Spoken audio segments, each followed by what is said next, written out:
What's going on, y'all? What it is? So let's go ahead and slide on these topics. And the first thing I want to discuss is the fact that the news hit the circuit that Irv Gotti recently suffered from a stroke. Now, the internet or any of us wouldn't know if Wack 100 wasn't doing what Wack 100 normally does, and that's expose individuals' private business. If Wack 100 was a real man and he had some character and moral compass, he would have definitely let Irv expose his own health complications if he chose to do so. Now, we all know by now that social media has no class and no sense of decorum, because a lot of people were making jokes about the fact that Irv suffered from a stroke. There's a picture of him walking with a cane.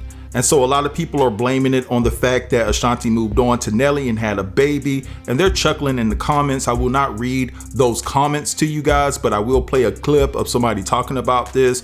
But it's just a sad situation. Now, I'm not here to defend Irv, but when you talk about stroke, that definitely strikes near and dear to my heart, because that's how my mom passed away. Now, I do understand that my mom's stroke came on due to some health complications, and we don't know what Irv was going through medically. His could have came from health complications as well, but I will say that Irv has a history of sowing bad seeds, and you never know if karma just came back to bite him. But in no way, shape, or form will I sit here and cackle about the fact that this man had a stroke, right? But anyway, what I want to do right here is play you guys a couple of clips, and then I'll be back. Already said that Irv Gotti had a stroke. Oh, damn. Hey, I'm gonna let y'all see what he looked like. You got the picture? Yeah, I got everything. Wack, you got it, yo. I got everything. Hello friends, this is T again. According to Media Takeout, Irv Gotti reportedly had a stroke, now needs a walker to move. Irv Gotti, the legendary hip-hop mogul and producer, reportedly had a stroke, Media Takeout is hearing. Popular West Coast podcaster Wack 100 broke the news on social media yesterday. Wack 100 broke the news. According to the podcaster, he claims he had spoken with a man at a stroke recovery center who informed him that Irv allegedly had a stroke. Wack explained, "Yeah, they didn't mention it. Irv Gotti had a stroke, and I'm going to let you know what he looks like." Wack then released an image showing Irv walking with a cane, which Wack called a walker. The West Coast podcaster claims that the image was taken outside of a stroke recovery center in Los Angeles. He lost a lot of weight. People sent me all this S. This came from the worker at the rehabilitation center. Wack continues saying, "Pray for Irv Gotti." Thanks again for stopping by. This is T. Please subscribe. Hey y'all, so I'm on the Shade Room and I see Wack 100 on there saying that Irv Gotti had a stroke. And you know, a stroke ain't nothing to play with. That's sad. And he's walking with a walker now. So you know, I went straight to the comments like, I have to see this, because y'all already know where I'm going with this. They like, Ashanti got married, had a baby, and caused Irv Gotti to have this stroke. I knew they was gonna put Ashanti in on his stroke, even though, like, don't get me wrong, a stroke is not funny at all. That's serious business.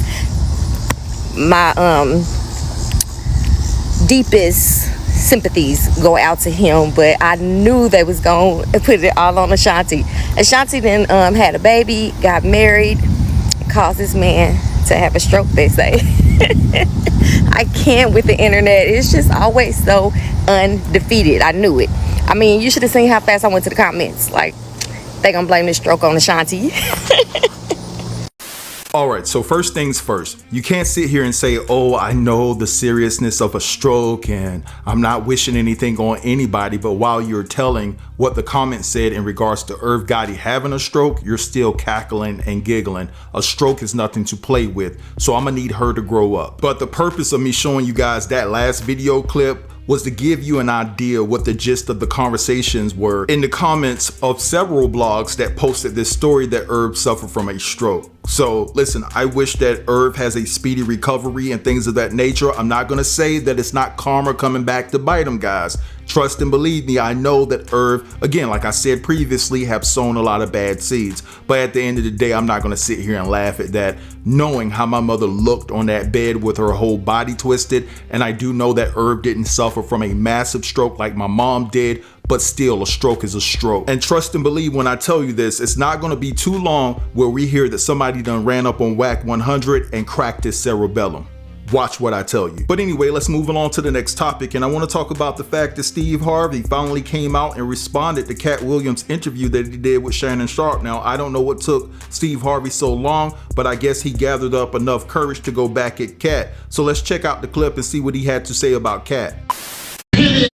Hater who is, and you will never have a hater that's doing better than you. Always know that. Don't get off the wall to dress some pity any ass boy who ain't got shit going for himself.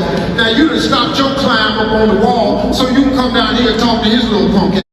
Don't do that, man. I stay away from it. Now do I want to? Yes. Because I'm a human being and I'm hood. I used to be a fighter and I still got hands. They slow, but if you get up on me real close, I can still knock your monkey ass out. I just don't have the quickness I have, but I still know how to turn my hip and shift that weight, and I'll knock your short ass out. I'll shoot your perm straight out your head. I don't even know what I see. All right, so you guys just heard all of that. Now, I don't know what prompted Steve to talk about Katt Williams. I'm guessing he was asked a question, of course, and that's why he went in the way that he did. If I was Katt, I wouldn't even respond. It took you too long, bro, to come back at me. I would just keep on moving about my business and things of that nature. Maybe Marjorie had told Steve that she's not going to divorce him and take half of what he has, and that's what put the batter in his back to really feel like he can go at Katt Williams now, because now we don't have anything to talk about like an upcoming divorce that could be ensuing between Steve Harvey and Marjorie. But we do know the character of Katt Williams. He is going to respond sooner than later. But anyway, let's move along and talk about the last story. Now, we heard the unfortunate news that transpired over the weekend where Mariah Carey lost both her mom and sister on the same day. Very, very unfortunate news there. But a lot of people are talking about the fact that Mariah chose to spend her mom's final week alive with her instead of, reaching out to her sister and things of that nature. And she knew that her sister was on the brink of passing away as well. I want you guys to check out this clip, and then I'll be back to kind of like give you a little bit of an opinion, but to ask you guys for direction as well. Now, TMZ is reporting that Mariah Carey actually had a strained relationship with her sister, and that kind of explains a lot since I've never actually seen them together. According to TMZ, they stated that Mariah Carey did not, and they put that in bold letters, did not have contact with her sister before she passed. Now, it's believed that a massive drug addiction from her sister, which is according to TMZ, drove a massive wedge between the two siblings. Sources close to the situation tell TMZ that Mariah never once contacted her sister, who goes by the name of Allison, before she passed, and instead spent the past week with her dying mother, Patricia. Mariah was estranged from Allison, and their sources say that it's all because Allison suffered for many years from addiction. We're told that Mariah tried supporting Allison both emotionally and financially. If you learn anything from watching Intervention on A&E for 10,000 years, the best course of action for a sibling or relative or loved one who suffers from addiction is really just tough love. Those sources close to TMZ and Mariah Carey stated that she showed her tough love, where she did not engage with her or act as an enabler toward her by supporting her financially or even emotionally. Now, I was curious if Mariah's mother was in contact with Allison in her passing or in her days before they both passed. How exactly did Allison pass, and did she pass alone? That's kind of the sad part. Now, back in 2020, when Mariah Carey had wrote her memoir, The Meaning of Mariah Carey, she actually stated that Allison was once drug addicted to Valium and offered me a pinky nail full of booger sugar. Her sister went on to inflict her with third-degree burns and tried to sell me out to a pimp. Well, her sister was messed up, and I'd have gave her some tough love too, because what you mean, a pimp? TMZ does state that Allison did deny those claims by Mariah Carey after the book was released. There is no cause of death quite yet, so we won't know anything about any of their passings until the coming days when the coroner examines both their bodies. This is a really sad story, and I had no idea Mariah Carey has such a strained relationship with her sister, and again, it explains why we've never really seen them together. Now, it says here Mariah Carey chose not to contact her sister Allison Carey, even though she had been made aware of her declining health a month prior. Though she longed for communication, Allison never received it and felt abandoned. Though she did not address their tense relationship, Mariah subsequently voiced her sorrow over her death. All right, so you guys just heard all of that. Now, I want to ask you guys a question. The tabloids are saying that the reason why Mariah cut off all contact with her sister was based off of her addiction. Now, we know that some other things transpired that was well documented in Mariah's book. But at the end of the day, it had to be more to it than that.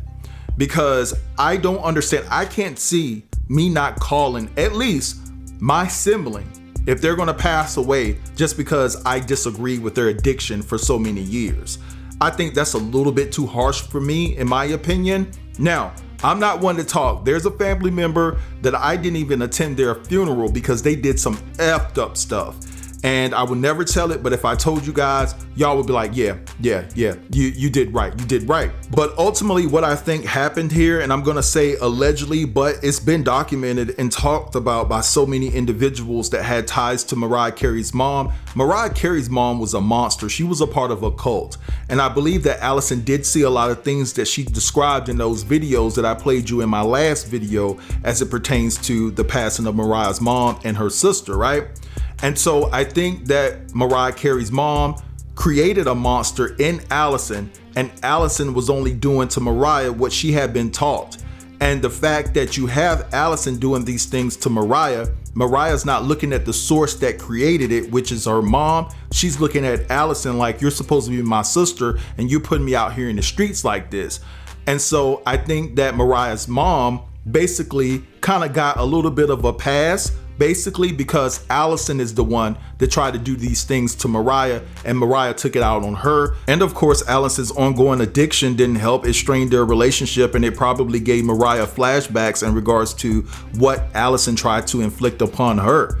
And listen, if you're gonna tell me that the reason why Mariah didn't talk to her sister in her last days was based off of her addiction issues, and she didn't have the common decency to at least call her sister and talk to her and things of that nature and give her emotional support, I will have to say that I think that that is just cold as ice, right? And listen, Mariah didn't have to have a relationship with her. That's her call because her sister did do some things to her. But I'm saying that at the end of the day, if you knew a month prior that your sister was going to pass away and you didn't pick up the phone not once and just call her, even if you didn't want to, and I know people are going to drop down in the comments and say, well, if Mariah didn't want to call her, why be fake about it? But it just comes across to me that Mariah had a certain level of disdain for her sister, not only because of the things that her sister put her through when they were younger, but she has a highly disdain for her sister based off of the fact that I believe that when the sister came out and exposed the family, I believe that she was telling the truth, and Mariah is upset that she came out and talked about it. And I know that a lot of people are going to find what I say highly offensive and insensitive, but listen, I just got to tell the truth about the situation, how things went and how things are going and how the media is covering this story. It sounds as though that Mariah Carey didn't even care if her sister was alive or if she passed away. Let's just keep it all the way 100. But anyway, guys, I'm gonna let this go right here. I want you all to drop down in the comments and let me know what you feel about everything that I discussed within this video. Drop down, give me your thoughts and analysis in the comments. Don't forget to like, comment, share, and subscribe if you're new to the channel. I get with you guys later. Peace.